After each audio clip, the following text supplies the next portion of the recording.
नमस्कार, मैं आकांक्षा कशिश के आज के इस खास कार्यक्रम में आपका स्वागत करती हूँ। आज हमारे साथ इस बातचीत में डॉक्टर गणेश अग्रवाल हैं। बता दें कि झारखंड में खास करके पुरुषों में कि गले और मुंह में कैंसर लगातार बढ़ता जा रहा है। ऐसे में सर की जानकारी हमारे लिए बेहद खास होने वाली है।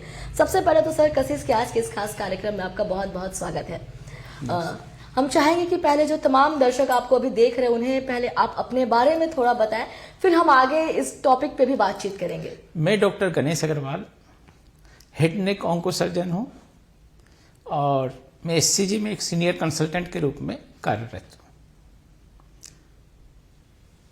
सर, हम जानना चाहेंगे कि लगातार झारखंड में खास करके पुरुषों में देखा जा रहा है कि मुंह में गले में कैंसर बढ़ता ही जा रहा है। कई केसेस ऐसे सामने आ रहे हैं, तो क्या वो साइन होते हैं जिससे पता चलता है, जो लोगों को इग्नोर भी नहीं करना चाहिए कि ये कैंसर के साइन है? ये बिहार झारखंड जो हमारे रीजन में है, इनमें सिर्फ 2-3 बातें हैं। एक तो ज्ञान की कमी, बुरा न माने, जैसे तंबाकू खाना, गुटखा खाना एक आदत सी बन जाती है बचपन से ही। बचपन का मतलब है 10-12 साल के जब बच्चे होते हैं तो वो खाना शुरू कर देते हैं। या कोई ड्राइविंग करता है या कोई काम करता है जिसमें कोई लॉन्ग टर्म काम है, लॉन्ग ड्यूरेशन का काम है, तो वो गुटखा खैनी के शिकार बन जाते हैं, जिससे कि उनको वो और गुटखा खैनी खाने से ये मुंह का कैंसर अधिकतर लोगों में पाया जाता है। और इस रीजन में हमारे बिहार झारखंड में लोग मैक्सिमम लोग गुटखा के कारण ही उनको कैंसर हो रहा है। तो सर ऐसे में क्या प्रिकॉशंस लेना चाहिए और क्या इलाज है, क्योंकि लोग कैंसर वर्ड से ही डरते हैं? नहीं, कैंसर से डरने की बात नहीं है। अगर आपने अपनी बैड हैबिट्स छोड़ दी, जी बिल्कुल, तो कैंसर होने के चांसेस बहुत ज़्यादा कम हो जाते हैं। ऐसी बात नहीं है कि सिर्फ गुटखा खाने से ही कैंसर होते हैं। कैंसर बगैर जो गुटखा नहीं खाते हैं उनको भी होता है। लेकिन कैंसर तभी होगा, होने के चांसेस बढ़ जाते हैं। आपने देखा होगा खैनी के पैकेट में, सिगरेट के पैकेट में, हर पैकेट में लिखा रहता है कि धूम्रपान करना हानिकारक है, खैनी खाना हानिकारक है। उसके बावजूद भी हमारे युवक खैनी खाते रहते हैं, गुटखा चबाते रहते हैं, जिससे कि उनको ही कैंसर नहीं होता, बल्कि वो एक फैमिली का कैंसर का रूप ले लेता है। पूरी फैमिली तबाह होती है, मरीज भी जाता है कैंसर, और फैमिली की फाइनेंशियल कंडीशन भी खराब होती है। तो अपनी बुरी आदतें जैसे अल्कोहल हुआ, स्मोकिंग हुआ, गुटखा, तंबाकू, कम से कम पान, इन सब चीज़ों को छोड़ दें। अच्छा सर, कारण क्या है कि ज्यादातर जो मेल है उनमें ही ये कैंसर हो रहे हैं? तो मेल ही तो ज़्यादा से ज़्यादा गुटखा और तंबाकू चबाते हैं। फीमेल भी आजकल कर रहे हैं लेकिन कम। मेल मैक्सिमम जो गुटखा तंबाकू चबाते हैं वो मेल चबाते हैं। अच्छा, तो सर ऐसे में जो आपकी हॉस्पिटल है वो क्या खास कर रही है और क्या रिकवरी रेट रहा है सर आपके हॉस्पिटल का? ये बहुत ही अच्छा सवाल पूछा है। कैंसर का संपूर्ण इलाज इस जांच में ही पाया गया कि संपूर्ण इलाज एक ही छत के नीचे होना चाहिए। हम जो हमारे एससीजी में करते हैं इलाज, हम एक टीम वर्क करते हैं। टीम वर्क का मतलब है कि हमारे पास मेडिकल ऑन्कोलॉजिस्ट भी है, सर्जिकल ऑन्कोलॉजिस्ट भी है, रेडिएशन ऑन्कोलॉजिस्ट भी है, न्यूक्लियर मेडिसिन के डॉक्टर्स हैं, पैथोलॉजिस्ट हैं, हर तरह के डॉक्टर्स हैं जो कैंसर का इलाज करते हैं। और कैंसर का इलाज सिर्फ एक डॉक्टर से नहीं होता। कैंसर का संपूर्ण इलाज कई सारे डॉक्टर्स मिलकर, कई सारी प्रक्रियाओं से गुजरकर संपूर्ण इलाज होता है। जैसे अगर मैंने सर्जरी कर दी, सर्जरी के बाद उनको रेडिएशन की जरूरत होती है, तो रेडिएशन वाले डॉक्टर साहब उनको रेडिएशन देंगे। कभी कभी कीमोथेरेपी की जरूरत होती है, तो डॉक्टर्स जो कीमोथेरेपी के मेडिकल ऑन्कोलॉजिस्ट है वो कीमोथेरेपी देंगे। और अगर आपको एक ही छत के नीचे सारा इलाज मिल जाए तो वो उससे अच्छा सेंटर हो नहीं सकता है। बिल्कुल बिल्कुल। कई लोग होते हैं सर, वो प्राइवेट हॉस्पिटल जाने में थोड़ा सा झिझकते हैं, एक डर होता है कि बहुत ही कॉस्टली होगा, कॉस्ट को लेकर भी। तो ऐसे लोगों से क्या कहना चाहेंगे आप? नहीं, कैंसर कॉस्टली नहीं है। कैंसर आज तो हमारे देश में आयुष्मान है, हमारे बिहार झारखंड में बीपीएल योजना है जो मुख्यमंत्री गंभीर योजना के तहत आता है, तो कॉस्ट नहीं है, बिल्कुल भी कॉस्ट नहीं है। बिल्कुल फ्री इलाज होता है। जांच के लिए कि इनको कैंसर है, थोड़ा बहुत 2-4 हज़ार या 1,500 या 4-5, और वो भी हम लोग कभी कभी डिस्काउंट में कर देते हैं। इलाज बिल्कुल स्वस्थ, खर्च कम है। और हाँ, जिनका आयुष्मान नहीं है, जिनके पास बीपीएल नहीं है, तो इंश्योरेंस है।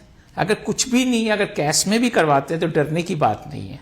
इतना महंगा नहीं है कि आपके 40 लाख खर्च हो गए या 50 लाख खर्च हो गए, ऐसी बात नहीं है। बहुत कम पैसे में हमारे झारखंड में इलाज है। जो तंबाकू खाते हैं, गुटखा खाते हैं, उनके लिए क्या मैसेज, उनको क्या कुछ कहना चाहेंगे आप? एक ही बात कि गुटखा छोड़ दो, तंबाकू छोड़ दो। इस आपके गुटखा और खैनी खाने से सिर्फ आपको कैंसर नहीं हो रहा है, आपके साथ साथ आपका परिवार में आपकी वाइफ हो सकती है, आपके बच्चे हो सकते हैं, आपके माता पिता हो सकते हैं, सगे संबंधी हो सकते हैं, वो सारे परेशानी में आ जाते हैं। तो कृपया करके आप लोग गुटखा न खाएं और दूसरों को भी खाने के लिए रोकें। सर, आपके हॉस्पिटल के तरफ से क्या फैसिलिटीज़ दी जा रही हैं, खास करके जो ऐसे पेशेंट्स हैं जो लगातार एक एक करके अब बढ़ता ही जा रहा है रेट की? अगर हम बात करें तो कैंसर पेशेंट के रेट लगातार बढ़ रहे हैं, तो क्या फैसिलिटीज़ हैं सर आपकी तरफ से? हमारी कहना कि हमारा एक हॉस्पिटल जो है कम्प्रिहेंसिव ट्रीटमेंट देता है, पूरा इलाज देता है कैंसर का। हमारे हॉस्पिटल में सब तरह के डॉक्टर्स हैं कैंसर के, सर्जिकल ऑन्कोलॉजिस्ट हैं, हेडनेक ऑन्कोसर्जन्स हैं, मेडिकल ऑन्कोलॉजिस्ट हैं और रेडिएशन ऑन्कोलॉजिस्ट हैं, न्यूक्लियर मेडिसिन है, पेट स्कैन है, सीटी स्कैन है, पैथोलॉजी है, हर तरह का इलाज है। संपूर्ण इलाज कैंसर का जो है, जो आज पूरे विश्व में उपलब्ध है, वो हमारे एससीजी हॉस्पिटल में भी उपलब्ध है। तो कहीं भी आपको जाने की जरूरत नहीं है। आप निडर होकर विश्वास के साथ हमारे एससीजी में आकर देख सकते हैं। आपको लगेगा कि नहीं, हमने एक सही जगह पर आया और आपका सही इलाज होगा। जी बिल्कुल। तो कहीं ना कहीं इलाज कैंसर का महंगा नहीं है, बस सही जानकारी की जरूरत है। फिलहाल लेते एक छोटा सा ब्रेक के बाद सर से और भी करेंगे कुछ बातचीत।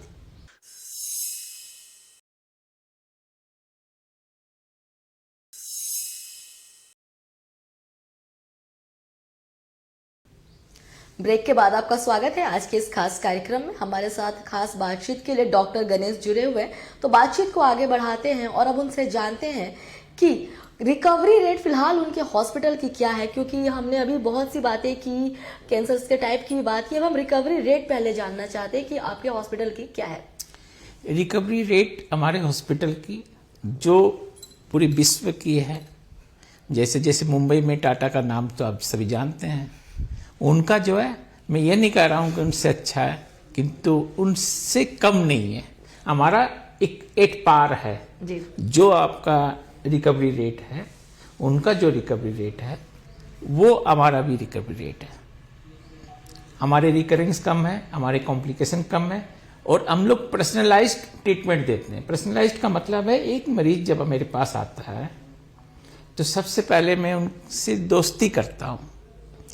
मैं उनसे हाथ बढ़ा के बोलता हूँ कि भाई आप आ गए हो, आपको अब किसी चीज़ की चिंता नहीं है, सिर्फ आपको विश्वास करना है कि आप सही जगह पर आ गए हो। अब रही बात इलाज की, आपका संपूर्ण इलाज होगा। कभी भी किसी भी मरीज को ऐसा नहीं कहना चाहिए कि आपका इलाज संभव नहीं है, चाहे वो किसी भी स्टेज पर आए। वो आपके पास आया एक उम्मीद के साथ और उसकी उम्मीद पर हमारा एससीजी बिल्कुल खड़ा उतरता है। हम हर मरीज का इलाज करते हैं, हर को सहानुभूति के साथ, मेडिकल एविडेंस के साथ, एथिकल प्रैक्टिस के साथ, सहानुभूति के साथ, पूरी ईमानदारी के साथ उसका इलाज करते हैं। और जो सबसे अच्छा इलाज है, हमारे ट्यूमर बोर्ड होते हैं, हम सब डॉक्टर एक साथ बैठ कर डिसाइड करते हैं कि इनके लिए सबसे अच्छा इलाज क्या है। 10-10 डॉक्टर्स एक साथ बैठते हैं। जरूरत पड़ने पर हम लोग नेशनल लेवल की मीटिंग करते हैं। नेशनल ट्यूमर बोर्ड होता है हमारा, जो बेंगलोर के, गुजरात के, हर जगह के डॉक्टर्स हमारी टीम है। हमारे सेंटर हर जगह हैं। हर जगह हम लोग एक बार सुबह, मंगलवार सुबह 8:30 बजे बैठते हैं, डिसाइड करते हैं कि सर ये एक कॉम्प्लिकेटेड है, ये कैंसर है, ये एडवांस स्टेज में, इसका क्या इलाज संभव है। तो हम लोग उसका इलाज करते हैं। जो ऐसा नहीं कि मैं ही सब कुछ हूँ, हमारी एक टीम है, टीम के साथ हम लोग काम करते हैं। कैंसर किसी एक के लिए संभव नहीं है कि इलाज कर देना। टीम वर्क जो होते हैं, पूरी टीम जिनके पास होती है, कैंसर का इलाज वहाँ पर सबसे अच्छा होता है। क्योंकि मैंने सर्जरी कर दी, सर्जरी के बाद रेडिएशन की ज़रूरत है। जब रेडिएशन हो जाएगा, अगर उनको साथ साथ में कीमो की ज़रूरत होगी तो कीमो भी लग जाएगा, और उसके बाद फॉलोअप की ज़रूरत होती है रेगुलर बेसिस पर, हर महीने पर 15-15 दिनों में, फिर 1 महीने में, फिर 2 महीने में, या इन बीच अगर किसी को कोई परेशानी होती है, कोई कॉम्प्लिकेशन होता है, तो हम लोग उसका संपूर्ण इलाज करते हैं। ऐसा नहीं कि बीच में मरीज को छोड़ दिया या वैसा कर दिया। एक मरीज जब तक हंसते हुए न चला जाए और बोले नहीं कि डॉक्टर साहब बहुत धन्यवाद, हमें धन्यवाद सुनने का हम लोग इंतजार करते हैं। जिस दिन मरीज बोलते था सर धन्यवाद, तो वो हमारा सबसे बड़ी फीस होती है। देखिए सर, कैंसर को लेके ना एक मिथ बना हुआ है कि हमारे यहाँ बिहार झारखंड में इसका इलाज नहीं है। जैसे ही लोग कैंसर वर्ड सुनते हैं वो डर जाते हैं, विलोर चले जाते हैं, मुंबई चले जाते हैं। ये मिथ क्यों है, ये डर क्यों है लोगों में कि लोगों को ये भरोसा क्यों नहीं हो पा रहा है कि प्रॉपर और सही इलाज अच्छे कॉस्ट के साथ हमारे झारखंड में भी उपलब्ध है? बस यही सवाल की मैं आपसे आशा करता था कि जैसे मेरे पास एक पेशेंट आया, मरीज आया, उससे मैंने कह दिया कि आपको कैंसर हो सकता है, कैंसर है। जांच में जब उसको कैंसर आ जाता है तो कुछ एक मरीज, सारे नहीं, 2-4% या 10% मान लीजिए, 10 में से एक मरीज अपने घर बार बेचकर या अपने पैसे जुगाड़ करके ये करके कोई वेलोर चला जाता है, कोई मुंबई चला जाता है, कोई दिल्ली चला जाता है, और लोगों की बातें सुनकर। तो मैं आप लोगों से दरख्वास्त करता हूं और आप लोगों से बात मैं ये कहना चाहता हूं कि मुंबई में कौन है, बेलोर में कौन है और दिल्ली में कौन डॉक्टर बैठा हुआ है? वहां भी तो डॉक्टर गणेश अग्रवाल ही है, मतलब मेरा फ्रेंड। वहां भी तो डॉक्टर चंद्रशेखर है सीएमसी बेलोर में। डॉक्टर तो हम लोग ही हैं, डॉक्टर तो चेंज नहीं हुआ। जो हाईएस्ट डिग्रियां होती हैं कैंसर के, हम लोग कैंसर के सर्जन हैं, कैंसर के हैं। तो ये एक मिथ है, एक अंधविश्वास है कि वेलोर में अच्छा इलाज हो जाएगा, मुंबई में अच्छा इलाज हो जाएगा, झारखंड में नहीं। नहीं, ये 1857 की बात थी, पुरानी बातें थी। आज जो दिल्ली में अवेलेबल चीज़ें हैं वो आज हमारे झारखंड रांची में भी है। जो सीएमसी बेलोर में इलाज है वही इलाज हमारे हॉस्पिटल में है, जो टाटा में मुंबई में है वही इलाज हमारे एससीजी में है। ये आप लोगों की धारणा गलत है, चीज़ बैठ गई है कि ना हमारा यहाँ इलाज नहीं होगा।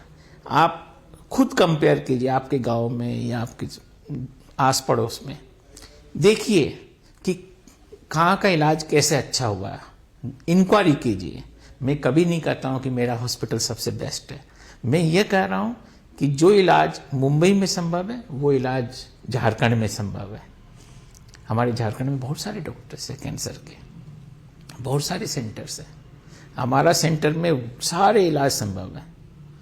अब रही बात, मैं ये कभी नहीं कह रहा हूँ कि मेरे से अच्छे डॉक्टर मुंबई में नहीं है, सीएमसी बेलोर में नहीं है, दिल्ली में मेरे से अच्छे डॉक्टर्स हैं, मगर लॉजिस्टिक इशू। मेरे से एक पेशेंट अपने लोकल लैंग्वेज में बात कर सकता है, मेरे से 4 बार आधे घंटे बात करके मैं उन्हें समझाता हूँ आपको कैंसर क्यों हुआ, कैसे करना है, आगे की कैसे करना है। वो उनसे मेरे एक रिश्ते बन जाते हैं। रिश्ते का मतलब है कि वो मुझे पर्सनली जानता है। बिल्कुल। नीचे आता है रिसेप्शन में, मुझे डॉक्टर गणेश से मिलना है, ठीक है, मैं कहता हूँ नीचे जब देखता हूँ आ जाओ, अंदर आ जाओ। यहाँ ऐसा कोई सिस्टम नहीं है कि मैं डॉक्टर वो मरीज है। हम लोग करते हैं एक फ्रेंडली इन्वायरमेंट में इलाज। फ्रेंडली इन्वायरमेंट का मतलब है कि मरीज, और ये भी देखा गया है कि अगर आप पेशेंट का विश्वास जीत लेते हो तो उसका रिजल्ट बहुत अच्छा आता है। ये मेडिकल एविडेंस नहीं है, मगर ये देखा गया है कि एक इनर पावर जो होती है, अगर आपने विश्वास कर लिया कि हाँ मैं एससीजी में जाकर ठीक हो जाऊंगा, तो आप जरूर ठीक हो जाओगे। और जो इलाज इंडिया के किसी भी कोने में संभव है वो इलाज हमारे एससीजी में भी संभव है। सर आपने अभी बात की कि मरीजों से एक अच्छा बॉन्ड हो जाता है। एक मूवी आई थी मुन्ना भाई एमबीबीएस, उस मूवी के जरिए भी सर यही दिखाया गया था कि जो डॉक्टर और मरीज के बीच का रिश्ता है वो दोस्ती का हो जाए ताकि इलाज संभव है और रिकवरी में भी उसे ज़्यादा मदद मिलती है। और आपने भी वो बातें की तो कहीं ना कहीं मूवी भी एक अच्छा मैसेज दे रही थी, जो मैसेज सर ने दिया है। एक आखिरी सवाल हम चाहेंगे, जो तमाम पब्लिक आपको अभी देख रही है उनको क्या संदेश देना चाहते हैं आप? एक तो आप अंधविश्वास छोड़ो कि जैसे कैंसर का इलाज हमारे झारखंड में संभव नहीं है, ये कभी भी झारखंड बिहार में कैंसर का इलाज संभव है। हाँ, बशर्ते आप एक सही सेंटर पर सही जगह पर जाओ। मैं तो अपने सेंटर को जानता हूँ, मैं तो अपने सेंटर की तारीफ करूँगा। मेरा एससीजी सेंटर है जिसके 26 सेंटर्स हैं ऑल ओवर इंडिया में, और एससीजी एक जेन्युइन एथिकल प्रैक्टिस करता है।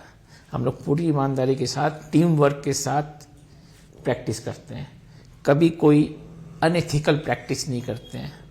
हमारा काम कैंसर को हराना है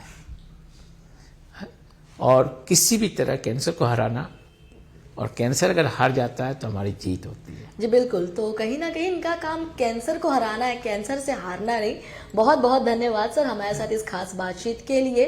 इन्होंने बहुत ही अहम और ज़रूरी जानकारी हमारे साथ साझा की। उम्मीद है कि इससे वो तमाम लोगों को मदद मिलेगी जो फिलहाल इससे जूझ रहे हैं। फिलहाल अभी के लिए मुझे और मेरे सहयोगी दीपक को दीजिए इजाज़त। अब देखते रहिए कशिश न्यूज़।